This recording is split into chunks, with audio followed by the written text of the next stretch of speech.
আমরা তেনোটে সিটি আমরা পুনরুদ্ধার করতে পারবো বলে আমার আশা। মানিকগঞ্জ বিএনপির ঘাঁটি। মানিকগঞ্জ থেকে বিএনপি যখন এই তেনোটে সিট থেকে চলে গেছিল, হেরে গেছিল কিংবা নির্বাচন আসতে পারেনি, 18-তে আমরা নির্বাচনে এসেছিলাম, নির্বাচন করতে পারিনি। এবং পূর্বে আমাদের আগে বিএনপিতে যখন ছিল তখন তারা যে শান্তিতে ছিল, যে অবস্থাতে ছিল, বিএনপি আমার মনে হয় মানিকগঞ্জ জনগণ সেটা এখন উপলব্ধি করতে পারে।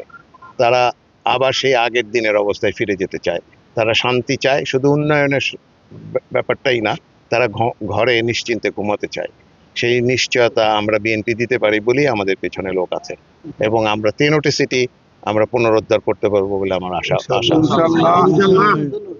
বলবো 12 তারিখে সারাদিন ধানের শীষে ভোট দিবেন এবং ভোট কেন্দ্র পাহারায় রাখবেন, যাতে অন্য কোনো অসুবিধা, অন্য কোনো কিছু না ঘটতে পারে। সানশাইন আটা ময়দা সুজি, ভালোবাসায় তৈরি। চাচ্ছি যাতে সবাই শান্তিপূর্ণভাবে ভোট দিতে পারে, সেই নিশ্চয় চাচ্ছি। ভোটারদের মধ্যেও আমি উৎসাহ উদ্দীপনা দেখছি।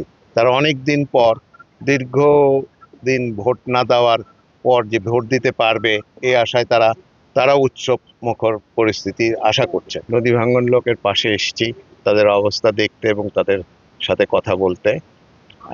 প্রচারণা চলছে সব জায়গায় প্রচারণা হচ্ছে।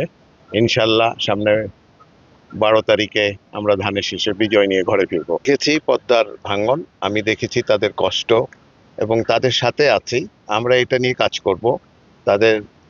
এটা তো বড় একটা প্রজেক্ট, এটা তো মনে হয় না একদিনে সারা যাবে। এটার ভিতর নদী শাসনের স্টাডি হওয়া দরকার এবং একটি পার্মানেন্ট বন্দোবস্ত, স্থায়ী বাঁধের বন্দোবস্ত হওয়া দরকার।